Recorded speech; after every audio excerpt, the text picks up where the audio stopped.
Bonjour Sylvie. Bonjour Dominique. Merci de m'accueillir chez toi, à Montgeard.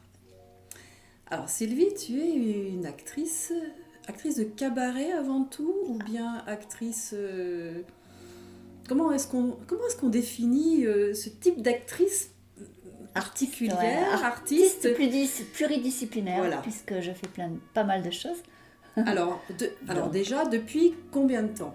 Alors, artiste de cabaret artiste depuis que je suis née, certainement.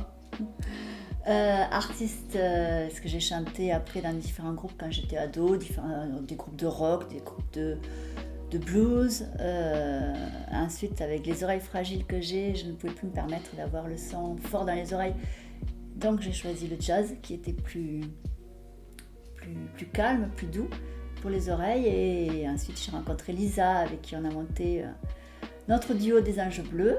Et en 2015, on a créé donc les Anges Bleus. Et donc je fais du cabaret depuis 2008. 2008 à peu près. Tu es une actrice particulière parce que tu as plusieurs dons ou talents, et aussi le don et le talent de l'écriture. Ah oui, je voulais dire que j'étais scénariste. Me semble-t-il, scénariste, C'est ça. mais tu écris aussi tes cabarets, tes spectacles de cabaret. Oui, la totalité des spectacles de cabaret. Je crée mes costumes aussi. Et puis après, on les monte. Alors, costume du style de cette jolie robe derrière? Non, ça c'est une robe plutôt dans des spectacles classiques. Mais non, c'est plutôt cabaret avec le bustier, cabaret dans le registre des années folles, donc bustier sexy, style Cotton Club, voilà. Alors, quel style de rôle est-ce que tu as eu, je ne sais pas comment on peut dire, ou joué depuis que tu es cinéma actrice? Peu importe, peut-être dans la pluridisciplinarité de oui, tout alors, ce que tu fais. Dans le spectacle, j'ai créé un personnage parce que, comme je suis amoureuse des années folles et que les chansons les numéros que je fais sont du registre des années 20 et 30 avec Duke Ellington, du Cab Calloway, entre autres, et du Liza Minnelli aussi, mais dans son registre années folles. Mm-hmm. Et à l'époque des années folles, dans les spectacles, les personnes créent un personnage, comme Charlie Chaplin qui a créé Charlot. Ils créent un personnage pour leur film ou pour leur spectacle. Et donc moi j'ai créé mon personnage qui s'appelle Lollipop. Mm-hmm. Et donc cette Lollipop, c'est une femme qui est très amie avec Albert Einstein et qui a décidé de partir en voyage dans le temps avec lui. Donc ils sont arrivés à l'année actuelle. Albert est parti un petit peu plus loin parce que le cabaret ça l'intéresse pas particulièrement, et elle est partie faire un spectacle cabaret dans lequel elle fait voir un petit peu les chansons qu'elle a découvertes au travers de son voyage dans le temps, et en particulier des chansons des années 20-30 puisque c'est son époque actuelle à elle. Et ensuite elle en reprend quelques autres, toujours dans le même registre. Et par exemple, elle reprend, c'est moi qui reprends en fait, puisque j'incarne ce personnage. We Are the Champions du groupe Queen, en version de Charleston par exemple. Wow, tout un programme. Et où est-ce qu'on peut voir ce spectacle? Donc avec Lisa, on bouge un petit peu parce que on n'a pas envie d'être dans des cabarets entre guillemets cabaret, où c'est vraiment l'endroit où les personnes vont voir le cabaret, savent déjà ce qu'est le cabaret. Et notre registre est quand même assez particulier, puisque c'est quand même un registre assez rétro. Donc on a envie vraiment aussi de faire découvrir le cabaret. Parce que quand je dis à des gens que je fais du cabaret, ils me répondent « Ah oui, tu te mets nue sur scène !» Non, pas du tout. On est sexy, bien sûr, quand on fait du cabaret, mais on n'est pas nu sur scène. Et ça permet aux gens de découvrir ce qu'est réellement le cabaret, que c'est du glamour, que c'est quelque chose pour faire rêver les gens, mais c'est pas du tout érotique, c'est juste sexy et glamour. Et donc ça permet on bouge avec Lisa pour faire connaître un petit peu partout le cabaret. Bien. Au cinéma, Et au cinéma. Quel rôle tu as eu Alors au cinéma, j'ai exemple souvent eu des rôles de femmes assez méchantes parfois, ou des maîtresses un petit peu manipulatrices, des voleuses de mari, j'ai souvent eu ce rôle. Bon, j'ai pas eu que ce rôle, bien sûr. Ah, j'ai été mannequin. J'ai été aussi une mannequin des années 20. J'ai été prostituée 2 fois. Et dernièrement, j'ai été dans la bombe, j'ai été une femme que le mari a décidé de tuer. Donc là, c'était moi la victime, pour une fois. Alors, comment est-ce que tu choisis tes rôles au cinéma? Alors, je ne choisis pas particulièrement, je lis le scénario, s'il me plaît, j'accepte ou pas. Et c'est vraiment l'histoire qui te fait... l'histoire et le personnage aussi, moi j'aime... Le personnage. Voilà, et ensuite c'est vrai que moi je privilégie les films où on peut voyager dans le temps. Donc les films avec des tournages d'époque, ça permet justement on a l'impression de voyager dans le temps. Et j'ai cette chance parce qu'en fait quand on tourne dans un film d'époque, tu le sais toi, on doit avoir, ça doit être notre vraie couleur de cheveux, on doit avoir une certaine longueur de cheveux. Et moi j'ai la chance que ce soit ma vraie couleur, même si elle est originale. Et c'est pour ça que je les laisse assez longs pour pouvoir tourner dans les films d'époque. Et voilà, donc j'adore. Ça, c'est vraiment mes préférés. Alors, quel a été ton rôle préféré? Ouf, j'en ai pas particulièrement. Alors, s'il devait y en avoir un, quel serait le rôle préféré que tu as eu? J'ai réfléchi. Celui que tu as vraiment plus particulièrement aimé jouer. Quel est ce personnage? J'en ai pas particulièrement. En fait, je les ai tous aimés. Tu les as tous aimés? Je crois que je les ai tous aimés. Alors peut-être... Alors le dernier, c'est pas que je l'ai préféré, c'est que j'étais fière de ce que j'ai fait. Parce que c'était un rôle très très très très difficile, très très très physique, celui dans la bombe où j'étais Géraldine. Ouais. Parce que j'ai couru. Alors pour mémoire, c'est un film qui a été tourné dans le cadre du 48 Heures Project à Toulouse. Project, ouais. Donc c'était un sacré challenge dans tous les sens du terme. Voilà, c'est ça. Donc là, tu courais et c'était un film qui devait se faire en 48 heures. Donc, félicitations. C'est un film, oui. Et donc là, j'ai couru pendant toute une journée. Et à un moment, c'est Marc Kent le réalisateur, oui. Qui m'a dit après il faut que tu sois très fatiguée, et j'ai pas eu de mal à jouer le rôle de la femme fatiguée puisque je l'étais réellement. Bien. Alors au théâtre, tu as eu beaucoup... au théâtre j'ai eu pas mal de rôles. Oui, alors mon préféré, là j'en ai un par contre, un préféré, parce que souvent au théâtre c'est pareil, j'ai souvent été toujours des bimbos, des petites cervelées, voilà.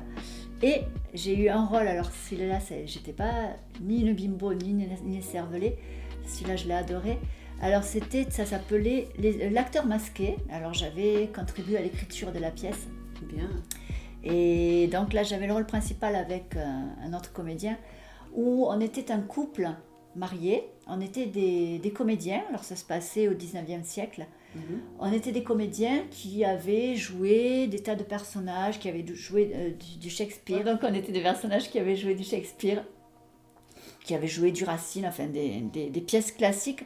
Mais on était de très mauvais comédiens dans l'histoire. D'accord. Et donc on était seuls chez nous.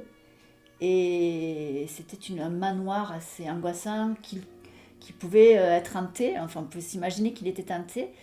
Et là, les personnages qu'on avait incarnés sont venus pour nous dire, nous reprocher à quel point on avait mal joué de leur personnage. Alors, quel personnage tu étais, toi? Moi, j'étais l'actrice, donc là, enfin, on appelait l'actrice. L'actrice, il n'y avait pas de nom non, j'avais pas de nom, voilà, d'accord. j'étais l'actrice et mon mari, c'était l'acteur. Alors, qu'est-ce qu'elle avait comme particularité, cette actrice? Cette actrice était une mauvaise actrice, enfin une mauvaise comédienne. On disait actrice parce qu'à l'époque, au 19e siècle, on disait des acteurs, on ne disait pas des comédiens. D'accord. Donc, j'étais une mauvaise actrice puisque j'avais très mal incarné dans l'histoire de Shakespeare, Racine et compagnie. Et... Oui, c'était une actrice de jeu classique. C'est ça, du classique, mais elle jouait très très mal. Et donc, du coup, les personnages venaient pour nous tuer, en fait. D'accord. Mon mari et moi. Alors, ce qui était difficile dans cette histoire, c'est qu'il fallait bien jouer. Quand je jouais face à mon mari, quand j'avais les personnages en face, que j'avais peur parce qu'ils allaient me tuer. Enfin, parce qu'ils déjà, ils étaient menaçants au début. Et aussi, après, à côté, on reprenait, puisque ça se passe au début, on est censé répéter le Cid de Corneille. Et là, je devais mal jouer, grâce aux dieux, sinon ma frayeur était vaine. Mal jouer le texte de Racine. Oui, je comprends.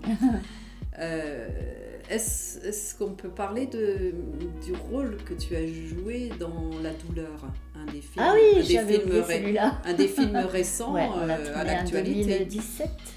Qui est, Oui, il est sorti en 2018, on l'a tourné en 2017, oui, c'est ça. Oui, oui. Là, j'étais tout simplement une résistante. Alors celui-là, j'ai voulu vraiment absolument le faire parce qu'il était tourné à Paris et il ne prenait que des personnes qui étaient sur Paris.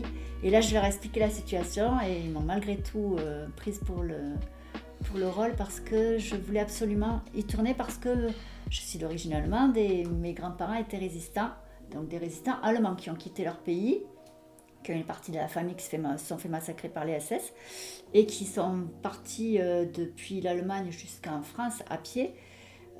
Et en France, ils ont continué à être résistants et toute leur vie, ils m'ont parlé de cette période de leur vie qui les a quand même choqués. Et je suis fière de ce qu'ils ont fait. Je suis fière d'être leur petite fille. Et donc, du coup, j'ai voulu absolument tourner dans ce film parce que pour moi, c'était important. C'était un petit clin d'œil à ce qu'ils avaient fait. Alors, c'était... Je ne sais même pas si on me voit beaucoup dans le film. Mais vraiment, je voulais absolument le faire. Voilà, j'y ferai attention. Bien. Alors, donc le cabaret avec Lisa, les Anges Bleus, du théâtre, du cinéma. C'est ça. Et récemment, metteur en scène. Voilà, d'une troupe qui est à Muret. Et on monte une pièce de théâtre qui s'appelle Georges et Georges, de Pierre-Emmanuel Schmitt. Bien. J'aimerais parler d'une autre de tes particularités, c'est que tu es une actrice plutôt rare à maîtriser la langue des signes. Ah, je l'ai fait dans un film. Et ça, voilà, ça c'est un atout aussi pour une actrice. Oui, parce que ça me permet d'avoir des rôles de femmes sourdes. De femmes sourdes. Ouais. Et sourde et en même temps entendante. Donc, enfin, je suis entendante, mais dans certains rôles, je suis sourde. D'accord. Et ça me permet de parler par signes. Alors, est-ce qu'on peut parler un peu de cette particularité de la langue des signes? Donc, comment est-ce qu'on joue un personnage qui parle en langue des signes? Oui. Qui est sourd. Voilà. Parce sourd. Que ça peut être un personnage qui parle la langue des signes et qui est entendant ou un personnage qui parle la langue des signes et qui est sourd. D'accord. On le joue différemment. Puisque si on est sourd, on va accentuer. Là, je suis entendante, je discute avec toi. Mm-hmm. Voilà, je te réponds, oui. Tu me poses une question. Tu risques de me poser une question quand je regarde dans cette direction. C'est pas gênant puisque je vais t'entendre. Alors que si jamais je suis sourde, je ne vais surtout pas faire ça au risque que tu me poses une question au moment où je te vois pas. Donc là, je suis sourde. Je vais me mettre comme ça. Donc tu as un atout. Tu as un atout indéniable pour un acteur, pour un réalisateur, pardon. Parce que je sais. Oui, en fait, ce qui m'a amené à la langue des signes, c'est que j'ai vécu la surdité de plein fouet pendant plusieurs années, à l'âge de 16 ans pendant 6 mois, de l'âge de 18 à 21 ans, en 2014 aussi pendant 4 mois, l'année dernière encore pendant 1 mois. Enfin, j'ai des périodes de surdité assez... Parce que ça, c'est quelque chose qui est vraiment d'actualité Voilà. Puisque les cinémas maintenant sont équipés justement pour les malentendants, bon, pour les non-voyants ou les malvoyants. C'est ça. Donc on peut rajouter cette particularité à ton actif, c'est-à-dire que former des acteurs ou des actrices Ah, à la langue des signes. signes. Ça pourrait être... est-ce que ouais. c'est quelque chose Ben, on que l'avait tu fait fais ou avec, que tu pourrais ouais. faire? Oui, oui. Ouais. C'est quelque chose... Avec Eric. voilà, donc c'est... Ouais. Donc tu es artiste, donc depuis une dizaine d'années, c'est ça? Oh là là, artiste, non. Artiste depuis... Enfin, je fais de la scène depuis l'âge de 17 ans, après la surdité.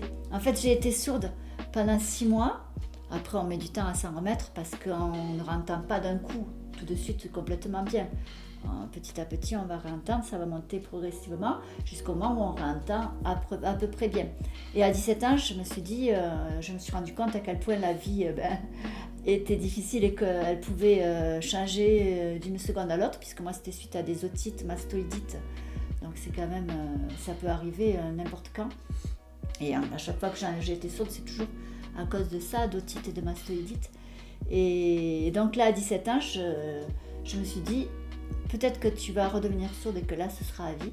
Donc fonce dans ce que tu as à faire. Et donc tu as commencé par et quoi à 17 ans? là, je faisais du rock de l'époque, quoi. Donc c'était plutôt de la danse et du chant? Non, là c'était du chant dans un groupe de rock où on reprenait du Deep Purple, beaucoup de Deep Du Purple chant, par d'accord. exemple. Voilà. Ok, d'accord. Ouais. Donc ça c'était les débuts, et actrice est arrivée à Actrice quel moment? 2009. 2009, d'accord.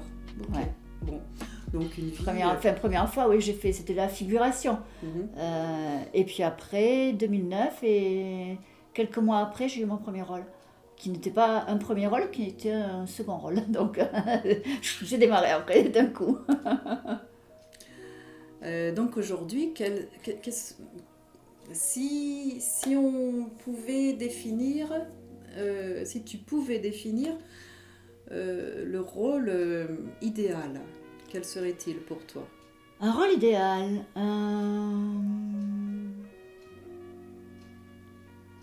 Pour moi, ce serait, moi qui adore le voyage dans le temps, ce serait peut-être une femme qui voyage dans le temps.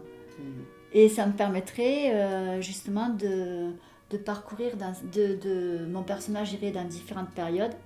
Et ça me permettrait justement, au travers de ce film, de visiter plusieurs périodes. Parce que parfois, je me dis que le cinéma, c'est vraiment la machine à remonter le temps. Et je me dis que je suis partie... la première fois que je suis partie... J'ai voyagé dans le temps, en fait. C'était je suis partie en 1962. Ensuite, je suis partie dans les années 80. Je suis retournée dans les années 80. Je suis partie en 1830.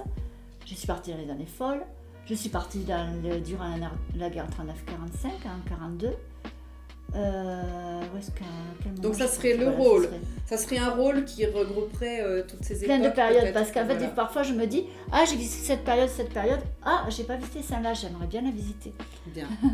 Donc aujourd'hui, peut-être, donc on pourrait dire spécialiste, beaucoup de choses. Donc actrice, scénariste, spécialiste de la langue des signes, de la surdité, du voyage dans le temps, des années folles, metteur en scène. Scénariste, oui, je l'ai dit. Donc tu es une perle rare pour un réalisateur ou quelqu'un qui... Alors, comment est-ce qu'on fait quand on habite à Montgeard et qu'on a envie d'un rôle de cette manière? Quel conseil est-ce que tu peux donner aux autres personnes qui habitent dans un coin perdu, par exemple, comme ici, où on a une jeune actrice qui aurait tes ambitions? Bon, après, à préciser que nous sommes tout près de Toulouse. Oui, on est à 40 km de Toulouse. Oui, voilà. Donc c'est pas loin.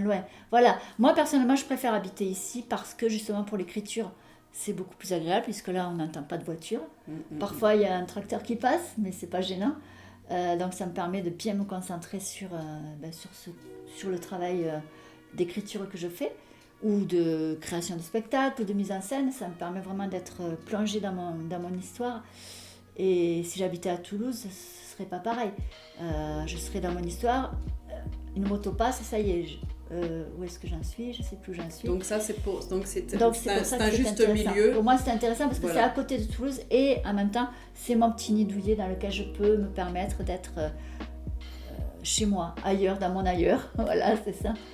Donc la scénariste, l'auteur de cabaret, bien tranquille dans son petit coin. Et le dans conseil son que je petit lit. donnerais, donc, ce serait de chercher, de se faire connaître, d'aller dans les festivals, d'aller dans les réunions, comme les réunions des scénaristes, où on s'est rencontrés toutes les deux d'ailleurs. Toutes les réunions qui ont un rapport avec le cinéma, que ce soit des festivals connus, des festivals moins connus, ou même des réunions d'associations. Et ça permet de se faire connaître et si on correspond au rôle d'avoir le rôle pour lequel le réalisateur cherche une personne. Alors où est-ce qu'on les trouve? Alors les réalisateurs, on les trouve dans les festivals, c'est ça? Un petit peu partout, justement, on peut les retrouver dans les petits festivals, dans les grands festivals, mais aussi justement dans les réunions, dans les réunions d'associations de cinéma. Voilà, Donc voilà les deux facettes de Sylvie. La facette chez elle tranquille qui écrit et l'autre facette qui sort et qui va à la rencontre qui cherche de ses futurs rôles. On le dit comme ça, voilà. Bien. Eh ben, merci Sylvie Merci Dominique. de m'avoir accueillie chez toi.